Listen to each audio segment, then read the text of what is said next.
नमस्कार दोस्तों, एक बार फिर से स्वागत है आप लोगों का केपीएल एक्सपीडिशंस में। तो गाइज़, आज का व्लॉग बहुत ज़्यादा इंपॉर्टेंट होने वाला है उन लोगों के लिए जो मनाली प्लान कर रहे हैं या फिर कहीं भी हिल स्टेशन, चाहे वो शिमला हो, उत्तराखंड के पॉइंट्स हों या फिर कश्मीर के। तो गाइज़, क्या अभी आपको आना चाहिए या नहीं आना चाहिए? तो आज के इस व्लॉग में पूरे डाउट्स क्लियर होने वाले हैं। तो गाइज़, अभी करते हैं मनाली की बात कि मनाली में क्या चल रहा है, और जो अभी आपको रिसेंटली ये स्नोफॉल दिख रहा है ये कब का है। तो ये है 4 फेब का, मीन्स पिछले दिन का। और अगर मैं अभी की बात करूँ तो अभी भी मौसम पूरा ख़राब है, तो कभी भी स्नोफॉल चालू हो सकता है। तो गाइज़, जिसको भी स्नोफॉल के लिए मनाली आना है तो अभी विद इन 5 डेज़ 4 डेज़ कभी भी आ जाएं, आपको स्नोफॉल मिलने के चांसेस हैं। और रही बात अगर स्नो देखनी है, तब तो आप पूरा महीना कभी भी आ जाएं, मींस अब आप जून जुलाई अगस्त तक कभी भी आएँ आपको स्नोफॉल मिलेगी। ऐसा नहीं कि मनाली में ही मिलेगी, ऐसा हो सकता है आपको 10 दिन बाद सोलांग वैली में मिले, फिर 20 दिन बाद सिस्सू में मिले, और लगभग 1-2 महीने बाद आपको रोहतांग में मिले, और उसके बाद शिंकुला पास में मिले। तो पूरे का पूरा साल आपको स्नो मिलेगी मिलेगी। तो और जो कुछ एक दिनों में जो 2-3 दिन हो चुके हैं स्नोफॉल को लगातार, तो इसकी वजह से भाई बहुत ज़्यादा स्नोफॉल हो गया है। तो ये आप देख सकते हैं, ये स्नोफॉल अभी का है, रीसेंट का, मीन्स एक दिन पहले का है। सिर्फ 3-4 दिन पहले स्नोफॉल हो तो उसमें बहुत ज़्यादा हो गया था, बट अभी थोड़ा कम हुआ है। तो वैसे ही है कि आज कल और परसों 2-3 दिन और भी मौसम ख़राब बताए, तो उसके अकॉर्डिंग स्नोफॉल होगा। तो यहाँ पे सबसे बड़ा सवाल उठता है कि आपको आना चाहिए या नहीं आना चाहिए। तो गाइस, अगर आप छोटे बच्चों के साथ हो, मीन्स 2 साल 5 साल, या बुज़ुर्ग के साथ घूमना चाहते हैं मनाली, तो अभी ना आए, क्योंकि अभी दिक्कतों का सामना करना ही पड़ेगा आपको। आपकी गाड़ियाँ स्टक हो सकती हैं और वो आपके होटल तक नहीं पहुंचेंगी। अगर आप 20 साल के हो, 25 साल के हो, जो कि थोड़ी तकलीफ़ें झेल सकता है, तो मैं आपको रिकमेंड करूंगा कि आप आएँ और थोड़ा बहुत स्ट्रगल करें और आप अपने होटल तक पहुंच जाएंगे। तो यहाँ पे होटल से एक बात और याद आई कि आपको होटल कहाँ लेना चाहिए अभी, जब तक ये स्नोफॉल हो रहा है। तो गाइज़, कभी भी याद रखना, अगर स्नोफॉल हो रहा है तो मनाली के आसपास, मीन्स मनाली के पहले ही लें। टू बर्ड सोलांग वैली होटल ना लें अभी, क्योंकि अगर वहाँ तक आप होटल लेंगे और आपके पास अगर 4x4 गाड़ी नहीं है, तो आपको वहाँ पहुँचने तक का पैसा भी बहुत लगेगा और साथ में वक्त भी बहुत लग जाएगा। तो फॉर एग्ज़ाम्पल, अगर आप दिल्ली या चंडीगढ़ से 4-5 बजे पहुंचते हैं मनाली, मेन मनाली में, और वहां से आपको सोलांग वैली जाना है, तो 4x4 में भी आपको लगभग 2-3 घंटे लग जाएंगे, क्योंकि सारी गाड़ियां इधर उधर एक दूसरे में टकराई होती हैं, जिसके कारण ट्रैफिक लगेगा और आप अपनी डेस्टिनेशन तक नहीं पहुंच सकते हैं। अगर आपका होटल मनाली में ही आप बुक करते हैं, मेन मनाली के आसपास, चाहे वो शुरू प्रेणी साइड कर लो, चाहे अलेऊ साइड कर लो, चाहे मेन मनाली में रांगड़ी साइड कर लो, तो वहाँ का एक फ़ायदा ये होगा कि आप अपने होटल में आराम से रेस्ट करने के बाद घूम सकते हैं बाहर। जो नेक्स्ट डाउट आपको सबसे ज़्यादा हो सकता है कि भाई बसेस कहाँ तक आ रही हैं, तो फ़िलहाल बसेस पतलीकुल तक जा रही हैं, जो कि मनाली से लगभग 17 किलोमीटर दूर है, 15 से 17 किलोमीटर दूर है। तो वहाँ तक वॉल्वो बस जा रही हैं, और उसके बाद आपको अपनी टैक्सी करनी पड़ेंगी। कई बार आपको 4x4 करनी पड़ेंगी, कई बार नॉर्मल टैक्सियाँ भी चल रही हैं। तो वो डिपेंड करेगा, जो उनका फेयर होगा वो डिपेंड करेगा कौन सी गाड़ी है और कितने लोग हैं। तो यहाँ पे बात कर रहा हूँ कि, तो यहाँ पे एक इम्पॉर्टेंट बात बता दूँ कि अगर आपको पैसे बचाने हैं तो 4x4 गाड़ियाँ हायर करें, बट करें ग्रुप में।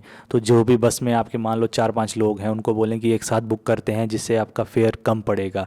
तो लास्ट ब्लॉग में एक कमेंट किया था किसी ने कि भाई आजकल ना फेयर बहुत ज़्यादा होता है, लूटते हैं मनाली वाले लोग। तो देखो, एक बात बता दूं यार, तो एक बात बता दूं कि 4x4 एक बात बता दूं कि स्नोफॉल में गाड़ी चलाना इतना भी आसान नहीं होता है, उनको भी रिस्क लेना पड़ता है, क्योंकि थोड़ी सी भी सावधानी हटी तो सोच लो दुर्घटना घटी।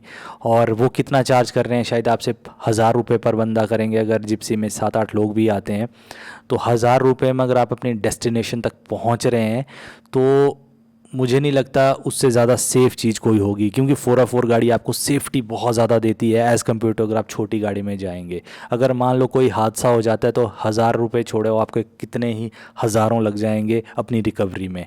तो थोड़ा सा ज़्यादा है 1,000 रुपये, अगर 500 रुपये ले लें तो चलेगा। बट चलो, अब मैं किसी को समझा नहीं सकता पर्सनली। तो अगर मैं अपनी बात करूँ तो हम पता नहीं कितनी बार फ्री में ही मैं ले जाता हूँ अपने साथ, अगर मैं टूवर्ड्स मनाली जा रहा हूँ। तो चलो ये फेयर की बात थी, तो आपको फेयर जो पड़ेगा वो लगभग 1000 रुपये तक ही पड़ेगा पर बंदा। अगर छोटी गाड़ी होगी मीन्स ऑल्टो होगी या फिर वो आपसे 2000 रुपये लेगी 4 बंदों का, मीन्स यहाँ पे आपको पैसे कम पड़ेंगे बट उसके फंसने के चांस ज़्यादा होंगे एज़ कम्पेयर टू बड़ी गाड़ी। तो ये ध्यान रखना कि 4x4 गाड़ियाँ ही हायर करना। अगर आपका कहीं मनाली में ही होटल है तब आपको ज़्यादा टेंशन की बात नहीं है, तब आप कोई भी गाड़ी हायर कर सकते हैं जो जा रही है। बट अगर आपका ओल्ड मनाली की तरफ होगा, सोलांग वैली की तरफ होगा या फिर किसी थोड़ा सा हाई अल्टीट्यूड की तरफ होगा, तब आपको दिक्कत का सामना करना पड़ेगा और वो वहाँ पे ज़्यादा चार्ज करेंगे। तो इसीलिए बोल रहा हूँ कि अभी जब स्नोफॉल ज़्यादा होता है तो अपना होटल थोड़ा वाइजली चूज़ करें, क्योंकि जितना आप दूर करोगे चूज़ उतनी प्रॉब्लम होगी। तो यहाँ पे एक और डाउट है लोगों का कि भाई सिस्सू में अभी हम बुक करें या नहीं। तो भाई देखो अभी टोटली बंद है सिस्सू, और अगर आप परमिशन लेके भी जाते हैं तो आपको बहुत दिक्कतों का सामना करना पड़ेगा। सिस्सू में सब कुछ जम चुका है, आपके चाहे बाथरूम की पाइप्स हों, सब कुछ, आपको पानी भी नहीं अवेलेबल मिलेगा, जो भी काम चलाना पड़ेगा आपको गर्म करना पड़ेगा पानी, और कई बार लाइट भी नहीं होती है। तो मनाली में भी पीछे कुछ दिन लाइट जा चुकी थी। तो वैसे ही अगर मैं सिस्सू की बात करूं, वहाँ तो आपको पानी भी नहीं मिलेगा क्योंकि जो टेम्परेचर है वो -15 से -20 के नीचे होगा, तो बहुत मुश्किलों का सामना करना पड़ेगा। और मनाली की एक और बात करूं कि देखो अभी आप अगर स्नोफॉल में ट्रिप बना रहे हो मनाली में, तो ध्यान रखें कि लग्जरी या फिर फैसिलिटी ढूंढने के चक्कर में मत आना कि आप अपने होटल वालों से लड़ रहे हैं या किसी से अपना ट्रिप ख़राब कर रहे हैं, क्योंकि दिक्कतें आएंगी। बिजली नहीं होगी 2 दिन 3 दिन, बिजलियां भी नहीं होती हैं, पानी आपको गर्म नहीं मिलेगा, मे भी आपको टॉयलेट में पानी भी ना मिले। उसका रीज़न ये है कि पाइपलाइन जाम हो जाती हैं या टूट जाती हैं, तो ये विंटर्स के इम्पैक्ट होते हैं मनाली पे। तो ये चीज़ें हैं जो आपको थोड़ी ध्यान में रख के चलनी है।